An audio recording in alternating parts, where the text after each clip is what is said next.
गौर करने वाली बात है भाई, फुगट के फजूल के बेकार के दावत करते लोग। अरे वो दावत क्यों नहीं करते हैं जिस दावत के करने से घर में खुदा का फजल नाजिल होता है।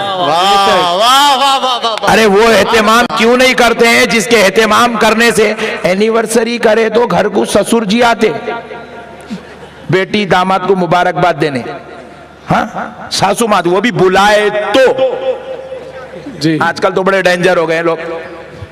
प्यारे बुजुर्ग और दोस्तों, घर में अगर छट्टी छिल्ला करे तो खानदान वाले कबीले वाले आते, मगर कुर्बान जाए गौस की 11वीं पर।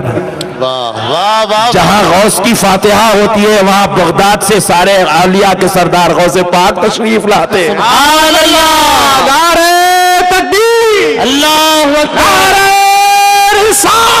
या रसूल अल्लाह, गौसे आज़म जिंदाबाद, गौसे आज़म जिंदाबाद, जश्न 11वीं शरीफ जिंदाबाद, जश्न 11वीं शरीफ जिंदाबाद, उलमाए अहले सुन्नत जिंदाबाद। और हमारे मुसलमानों में दो कैटेगरी के हो गए पट्टे, एक तो वो है जो 11वीं मानता मगर करता नहीं, और एक इतना खतरनाक है अपने मुर्शद को गौस के बराबर बिठा देता। ये ना अल्लाह, आजकल नए नए टिपिकल मुरीदा पैदा हो गए, कुछ भी बोलते कि मेरा पीर गौस है बोल रहा। अरे बोला ये क्या रे भाई, इतना खतरनाक आइटम। डायरेक्ट भाई पीर बोले तो मेरा पीर दादा पीर के जैसा है बोले तो बात समझ में आती है जी, नहीं बेटा बाप के जैसा है बोले तो बात समझ में आती। बेटे को उठा के लेके जाके डायरेक्ट आसमान पे बिठा देता। बहुत खतरनाक हो गए सुन्निया, एक एक नए नए एंटीक आइटम आए भाई। रिकॉर्डिंग कई मुरीदा बोल रहे वो गौसे पाक जब पे दे आपका बॉस मेरा पीर है। मैं पूरा पैक कर रहा हूं, भयानक है भाई, एक से बढ़ के एक नए नए आइटम। अगर आज के जमाने में जितने भी मुर्शदा है ना, उनका नाम गौस के दर पर बैठने वाले कुत्तों में भी अगर लिख दिया जाए, गौस के दर पर बैठने वाले कुत्तों में भी अगर उनका नाम लिख दिया जाए ना, खुदा की कसम वो उसके मुकद्दर के संवरने की अलामत, ये उसके आला मुकद्दर होने की अलामत है कि अल्लाह ने उसे गौस के कुत्तों में शामिल कर लिया। अभी भी इतनी बड़ी बात नहीं करना छोटे लोग। सरकार कौन है मेरे भाई? अल्लाह अल्लाह। अजी जब 18 साल की उम्र थी, सरकार गौसे पाक रज़ी अल्लाह तआला अन्हु बगदाद की जामा मस्जिद में खड़े होकर ऐलान विलायत करने लगे मिंबर रसूल से। गौसे पाक ने इरशाद फरमाया, कदमी हादा अला रक़बती कुल्ली वली अल्लाह, मेरा ये कदम सारे औलिया अल्लाह की गर्दनों पर है।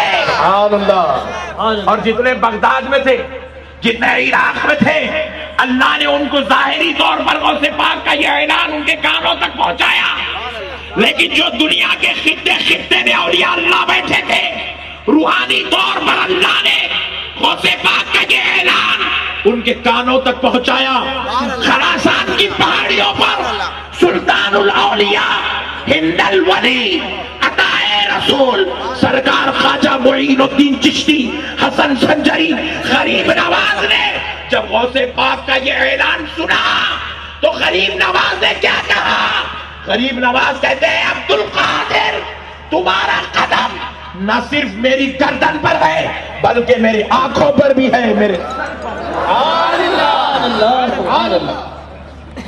अब गरीब नवाज से बड़ा कौन है मेरे भाई? क्या बात। अब गरीब नवाज से बड़ा कौन है भाई? और गरीब नवाज सिर्फ हिंदुस्तान के ताजवर का नाम नहीं, गरीब नवाज को सुल्तानुल हिंदुस्तान नहीं कहा जाता, सुल्तानुल हिंद कहा जाता। और हिंद की तारीफ सुनो, हिंदुस्तान, पाकिस्तान, बांग्लादेश, नेपाल, भूटान, इंडोनेशिया, अफगानिस्तान, ये सारे इलाके मिला ले तो हिंद बनता है। और ये सारे इलाकों के औलिया के सुल्तान का नाम गरीब नवाज है। गरीब नवाज है वो गरीब नवाज मेरे और आपके गौसे पाक के दरबार में अर्ज करते हैं कि शेख अब्दुल कादिर जिलानी तुम्हारा कदम सिर्फ मेरी गर्दन पर नहीं बल्कि मेरी आंखों पर भी है। स्क्रीन पे नहीं आ रहा, स्क्रीन बंद हो गई, स्क्रीन बंद हो गई, दोनों स्क्रीन बंद है। गौसे आजम के सामने इतना बसद अकीदत व एहतराम खड़ी हो, क्या बात। तो फिर आजकल के मुल्लाओं का हाल क्या होगा? आजकल के मुर्शिदों का हाल क्या होगा? आजकल के आलिमों का हाल क्या होगा? अल्लाह अल्लाह। मेरे प्यारे बुजुर्ग और दोस्तों, इसीलिए कहता हूं, गौस के दर पर बैठने वाले कुत्तों में भी अगर नाम शरीक हो जाए, खुदा की कसम आज के दौर के मुर्शिदों के लिए ये फजल की बात है, ये करम की बात है। आओ दोस्तों, करीब नवा, आओ दोस्तों, गौसे पाक कौन है देखो। अजी सरकार मारूफ करखी, ये गौसे पाक सरकार के मुर्शिद है। गौसे पाक के ऊपर के मुर्शिद है, मारूफ करखी के मुरीद है गौसे पाक। अल्लाह अल्लाह। बगदाद में हजरत मारूफ करखी आराम कर रहे हैं। सरकार गौसे पाक हजरत मारूफ करखी की बारगाह में बैठकर चिल्ले अदा करते थे। जिक्र अस्कार में कई महीने कई दिन गौसे पाक सरकार हजरत मारूफ करखी के कदमों में सलाने में बैठकर अल्लाह का जिक्र किया करते थे। सरकार गौसे पाक रज़ी अल्लाहु अन्हु जब हजरत मारूफ करखी के पास जियारत के लिए जाते, जब आपकी दरबार अक़दस में चिल्ला बैठने के लिए जाते, तो अदबन एहतरामन सरकार गौसे पाक अपनी नालैन शरीफ उतार लेते। मजार शरीफ के करीब में, दरगाह शरीफ के इहाते में अपनी नालैन उतार, अपनी जूतियां उतार लेते, ताकि हजरत मारूफ करखी की ये मुकद्दस जमीन है, क्योंकि ये जमीन मारूफ करखी का खित्ता है, ये उनकी बारगाह है, कहीं बेअदबी ना होना। हजरत मारूफ करखी के अदब के लिए हजरत गौसे पाक अपनी नालैन उतार लेते। एक दिन हुआ, 2 दिन हुआ, 4 बार हुआ, 10 बार हुआ। एक दिन मज़ारे मारूफ करखी से आवाज आती, ऐ शेख अब्दुल कादिर जिलानी, हमारे दरबार में आते हो तो जूतियां मत उतारो, हमारे दरबार की जमीन भी तुम्हारी जूतियों को चूमना चाहती है। अल्लाह अकबर। हजरत गौसे पाक ने कहा, सरकार मैं उस जमीन पर नालैन कैसे पहनूं जिस जमीन पर अल्लाह का भी महबूब, मुस्तफा का भी महबूब आराम करता। वो उनका लिहाज था, ये इनका अदब है। ये ऐसे दर्जे के मालिक का नाम अब्दुल कादिर जिलानी, ऐसे दर्जे के मालिक है। हजरत गौसे पाक को बाद वाले ही नहीं, गौसे पाक को अल्लाह ने पहले वालों पर भी फजीलत अता फरमाई, पहले वालों पर भी फजीलत अता फरमाई है। सरकार गौसे पाक और सरकार मारूफ करखी के मुर्शिद हजरत दाऊद ताई के मुर्शिद हजरत सैयदना जुनैद अल बगदादी रज़ी अल्लाहु अन्हु। कौन? जुनैद बगदादी, जरा जोर से बोले। ये सरकार गौसे पाक के ऊपर की 7वीं पुश्त के पीर है जुनैद बगदादी। जुनैद बगदादी के मुरीद के 7वीं पुश्त के मुरीद है शेख अब्दुल कादिर जिलानी गौसे आजम सरकार। 7वीं पुश्त ऊपर के मुर्शिद हजरत जुनैद बगदादी, और गौसे पाक से 200 साल पहले दुनिया में आप तशरीफ लाए। कितने साल पहले? 200 साल पहले। आप पर्दा फरमाए, उसके 200 साल के बाद गौसे पाक दुनिया में तवल्लुद हुए। 200 साल 250 साल पहले का जमाना हजरत जुनैद बगदादी का। सरकार जुनैद बगदादी रज़ी अल्लाहु अन्हु बरोज़े जुमा मिंबर रसूल पर खड़े होकर जुमे का खुतबा इरशाद फरमा रहे हैं। जुमे का खुतबा इरशाद फरमा रहे हैं, और इरशाद फरमाते हुए हजरत जुनैद बगदादी ने औलिया इकराम का तज़किरा छेड़ा, और आपको कश्फ करामात व इल्हाम के जरिए आपके रब ने आप पर यह बात उतारी कि जुनैद आपके बाद हमारा एक महबूब आएगा, उसका नाम शेख अब्दुल कादिर जिलानी होगा। तो गौसे पाक सरकार ने मिंबर पर खड़े हो, हजरत जुनैद बगदादी ने मिंबर पर खड़े होकर सरकार गौसे पाक का नाम लिया, सरकार गौसे पाक का जिक्र किया, सरकार गौसे पाक की तारीफ की। तो क्या हुआ? अल्लाह ने अपने और जुनैद बगदादी के दरमियान के पर्दे हटाए।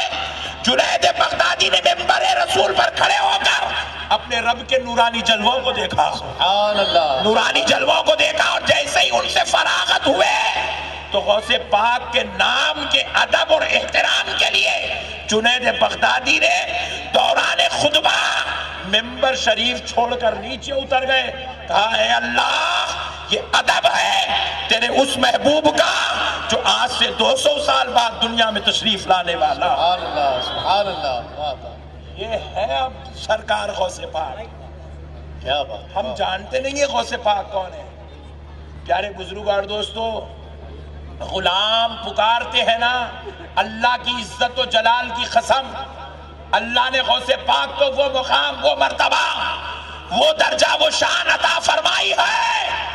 इधर गुलाम की पुकार खत्म नहीं होती, उधर बगदाद से गौस यहाँ तशरीफ लाते हैं। सुभान अल्लाह।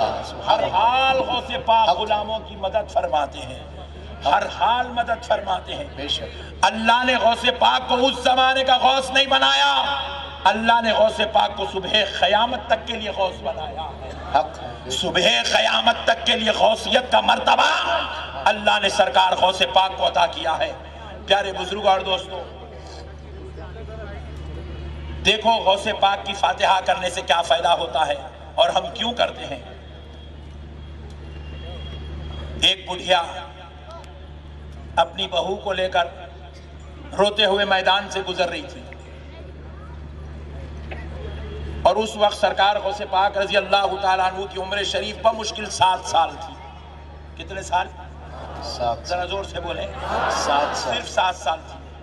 सरकार गौसे पाक रजी अल्लाह तआला अन्हु ने मैदान में आप खेल रहे थे तो आपने उस बुढ़िया को देखा जो रोते हुए जा रही है, ज़ारो कतार रो रही है।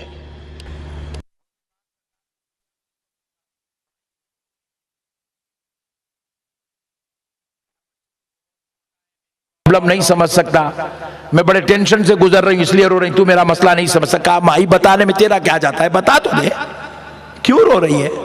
कहा बच्चे तू बहुत छोटा है, तू नहीं समझ सकता, मेरी मसला कुछ और है, तू नहीं समझ सकता। कहा माई बता दे। बहुत इसरार किए तो कहा भाई छोटा बच्चा है, पूछ रहा है, बताने में क्या जाता है। तो कहने लगी देख बेटा, ये जो औरत मेरे साथ है ये मेरी बहू है, और इस खातून की मेरे बेटे के साथ शादी हुए लगभग 10 साल के करीब हो गया है, और अभी तक इसकी गोद नहीं भरी, मेरे आंगन में कोई पोतरा नहीं है, मेरे बेटे को कोई औलाद नहीं हुई है। मैंने इसके कई जगह इलाज कराए। आज फुला बुजुर्ग की बारगाह में गई थी जो इस जमाने के बहुत बड़े दर्जे के वली माने जाते, उनके दरबार गई थी। उस बुजुर्ग को अपने बहू के मुतालिक अर्ज किया तो उन्होंने मुराक़बा करके, वो अल्लाह के महबूब वली हैं, मुराक़बा किया, लौहे महफूज पढ़ा और पढ़कर बताया कि मेरे बेटे के मुकद्दर में अब कोई औलाद नहीं है, मेरी बहू कभी मां नहीं बन सकती, मेरे आंगन में कभी कोई मेरा पोतरा नहीं खेल सकता, इसीलिए बेटा रो रही हूं कि अब मेरी नस्ल यहां पर खत्म हो चुकी है, अब मेरी औलाद का सिलसिला आगे नहीं बढ़ेगा। जो हजरत आदम से चला था वो मेरे बेटे पर रुक गया है, मेरी नस्ल यहीं खत्म हो जाएगी, अब मेरे हसब नसब खानदान कबीला आगे नहीं बढ़ेगा, इसलिए रो रही हूं। गौसे पाक सरकार ने कहा माई इतना हिच। मुंबई वालों समझे कि नहीं समझे भाई, ये है गौसे पाक। बोले माई इतना हिच। बोले बेटे तू इतना है, तेको बात इतनी ची दिख रही। अल्लाह। बोले बेटा इतना ही दिख रहा देखो। बोले बेटे मेरी नस्ल खत्म हो गई, मेरी औलाद नहीं आएगी, मैं बगैर दादी बने के दुनिया से जाऊंगी, मेरे बेटे के ऊपर वो जो आदम अलैहिस्सलाम से सिलसिले हसब नसब चल रहा है वो खत्म हो जाएगा, और तुझे बात इतनी लग रही है एक बेटा है उसको औलाद नहीं है, मेरा खानदान खत्म हो गया। बोले माई परेशान मत हो, इतना टेंशन मत ले, परेशान ना हो। माई जा, वाह, खुश होकर जा, तेरा रब तुझे 11 पोतरे अता करेगा। अल्लाहू अकबर, या रसूल अल्लाह, गौसे आज़म जिंदाबाद, गौसे आज़म जिंदाबाद, अज़मत गौसे आज़म जिंदाबाद, उलमाए अहले सुन्नत जिंदाबाद। और बुढ़िया मुस्कुराना शुरू कर दी। है ना। आप भी मुस्कुराते हैं जब आपका छोटा बेटा कोई अच्छी बात बोल दे, बोले अबा इतना है पट्टा, बाता बहुत कर रहा रे, बोले बड़े बड़े बातें कर रहा, आप भी मुस्कुराने लग जाते हैं। तो वो बुढ़िया भी सोची कि भाई छोटा बच्चा है, इतनी बड़ी बात बोल दिया, मुस्कुराने लगी। अरे इसको बंद कर दो भाई, नया टेंशन यार हो, ऐसो टेंशन आज बहुत है। तो प्यारे बुजुर्गों और दोस्तों,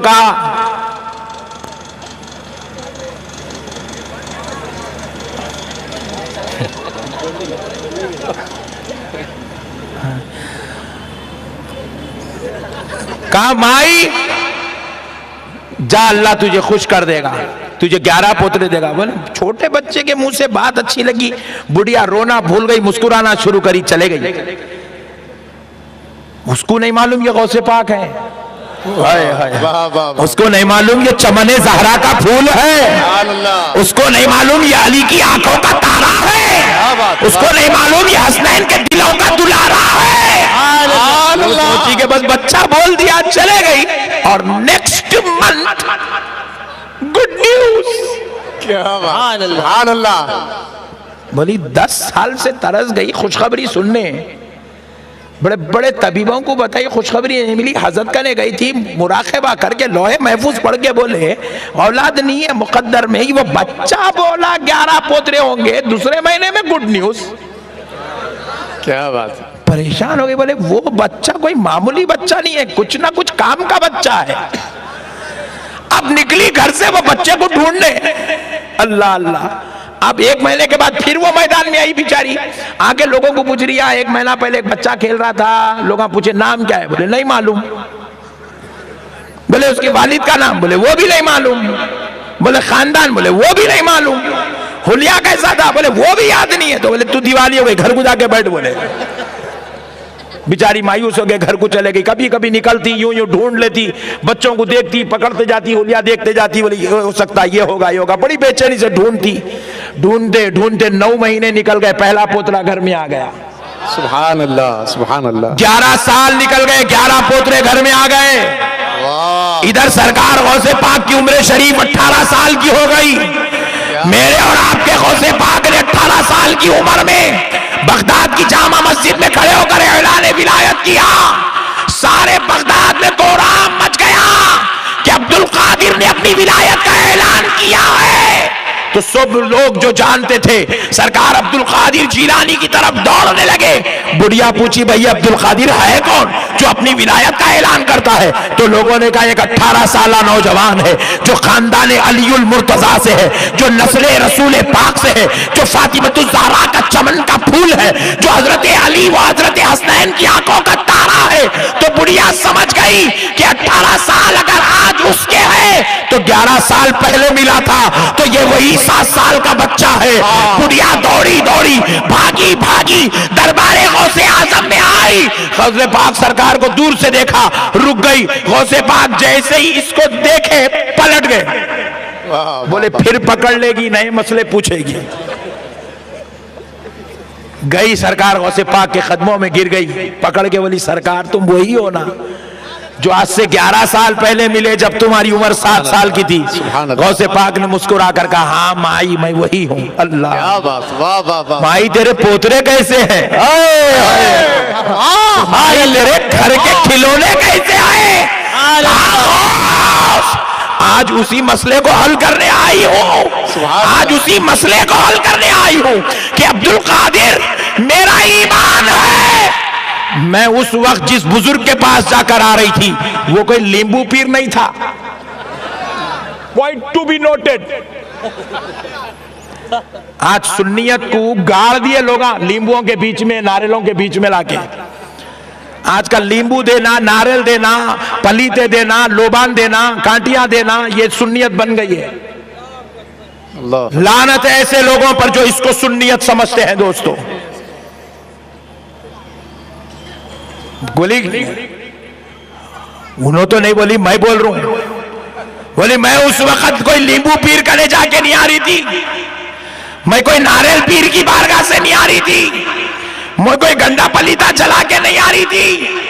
कहती है कि मैं उस वक्त के वली कामिल, अल्लाह का वो वली जिसे रब ने अपने खुरबतों से नवाजा था, जिसे रब ने अपने खास इनाम और फजल एहसान से सरफराज किया था, जो साहिब मुराकबा कश्फ व करामत था और जो आंख बंद करके लोहे महफूज पढ़ लिया करता था।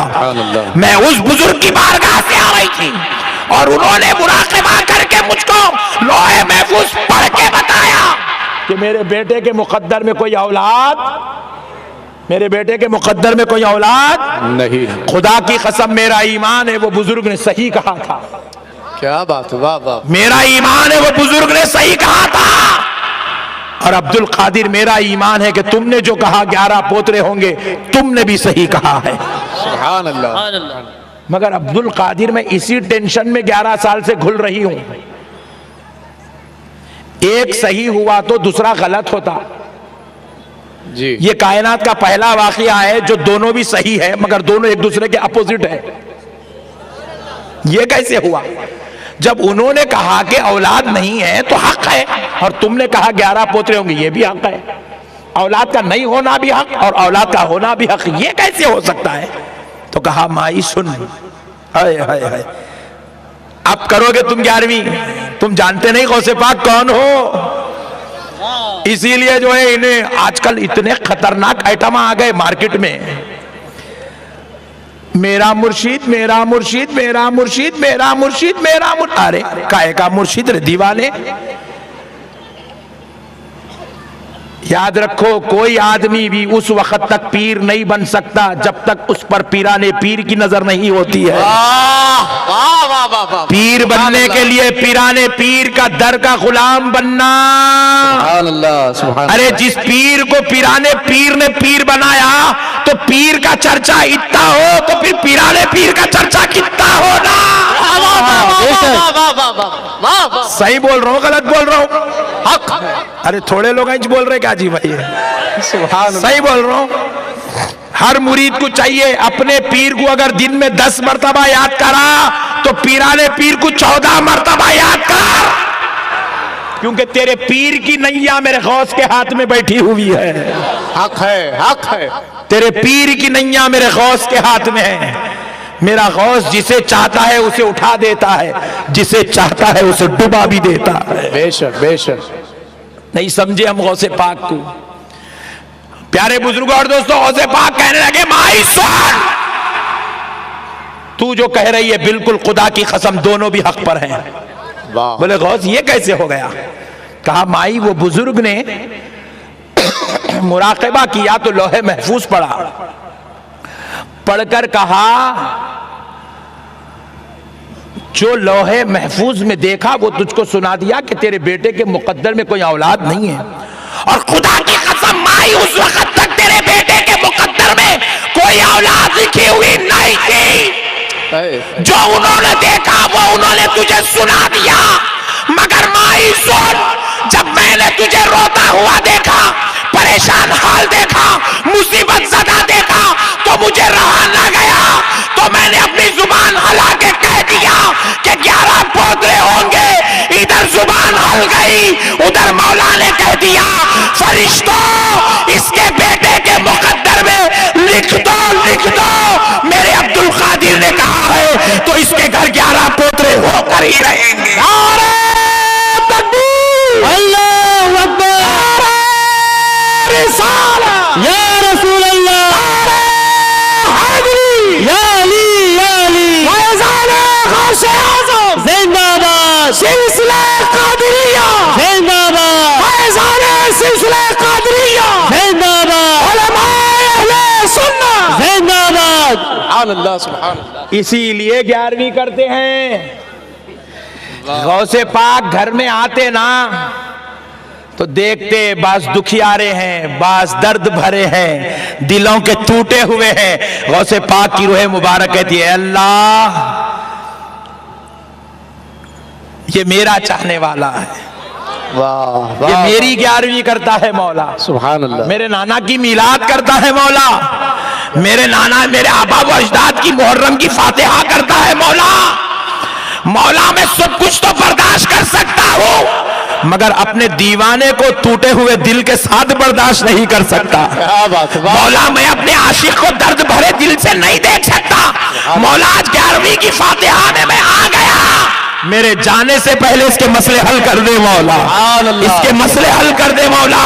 खुदा की कसम, गौसे पाक जिस घर में तशरीफ लाते हैं वो घर वालों के मसले हल हो जाते हैं, सुभान अल्लाह, सुभान उनके अल्लाह। मसाइल हल हो जाते हैं। आज हम क्या कर रहे हैं मेरे भाई, हमारे को मसले आए तो नींबू पीर गाने जा रहे हैं। किस गाने जा रहे हैं? और वो पट्टा इतना खतरनाक। एक अच्छी बात है, सुनाऊं? नहीं तुम नक्को बोले भी तो सुना, तो मैं चुप पूछा।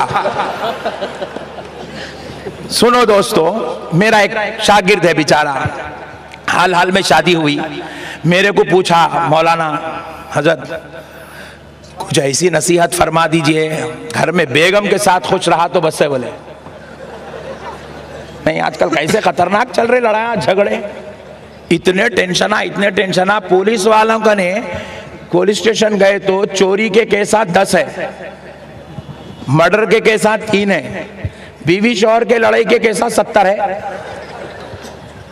इतने भयानक हो गए मुसलमान। और 70 में से 55 मुसलमानों के चाहे मुसलमान इतने खतरनाक हो गए आजकल। अल्लाह अकबर। तो ने बोला हजरत सबको देख देख के हैबत हो रही है, अब मेरी भी शादी हो गई, मेरा क्या होता नहीं मालूम, कुछ ऐसी नसीहत करो हजरत ताकि हम दोनों खुश रहे। तो बस है, बोले होना भी चाहिए ना भाई, बेशक, जरा जोर से बोलो। बेशक।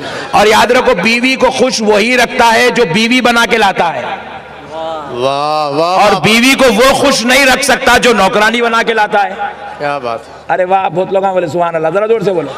सुभान अल्लाह। अब आप लोग डिसाइड करो, आप नौकरानी को लाए हो या बीवी को लाए हो। हाँ, अब तजुर्बेकार दिख रहा पट्टा, सुभान अल्लाह। तो प्यारे बुजुर्ग और दोस्तों, आप बीवी को लाए अल्हम्दुलिल्लाह। तो बीवी को लाए तो बीवी के रूल्स अलग है, नौकरानी के अलग है। पहले नौकरानी के सुन लो।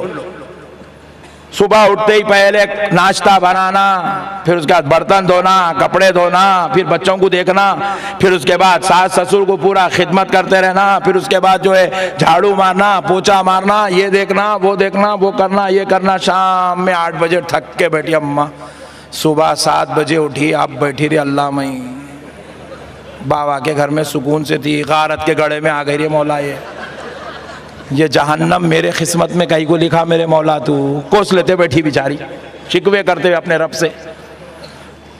कमर की हड्डी दर्द हो रही, पैरा दर्द, वो दर्द, ये दर्द, टेंशन में बेचारी का पूरा दिन गुजरा। अब सब खत्म हो गए मसले, अब सोची थोड़ा सो जाऊंगी, बोलते घर पे एक बेल बजी, जाके दरवाजा खोली तो जालिम शौहर सामने था, अभी नहीं आया। 2 घंटे तक अब इसके झगड़े बर्दाश्त करना, क्योंकि इन्हें शरीफ आदमी है, आते आते खाली नहीं आता, बेहतरीन 2 बॉटला मार के आता, नहीं तो पूरी दिन भर की थकन, पूरी घर में काम करा सो, वेल्डिंग करा सो, कार चलाया सो, लारी चलाया सो, किराना स्टोर चला सो, इधर उधर गया सो, पूरी थकन, वो पूरा दिन भर का गुस्सा अज़ाब पूरा लाता बीवी को। तुम्हारे अम्मा ऐसा करे, तुम्हारे बाप ऐसा करे बोल के निकालता, चिल्लर 3rd क्लास बीवी के ऊपर निकालता पूरा गुस्सा। मैं बोले अल्लाह क्या ऐसा गुनाह करी मेरे मौला जो इतने जालिमों के बीच भेज दिया मेरे को। ये नौकरानी है, ये बीवी नहीं है। कौन है ये? नौकरानी है। और बीवी जो रहती ना, उसके मुतालिक हमारा शागिर्द को हजरत कुछ तो भी बोलो, तो बोला मियाँ तू खुश रहना चाह रहा बीवी के साथ तो एक काम कर। बोला जी हजरत क्या करूं? रोजाना रात में घर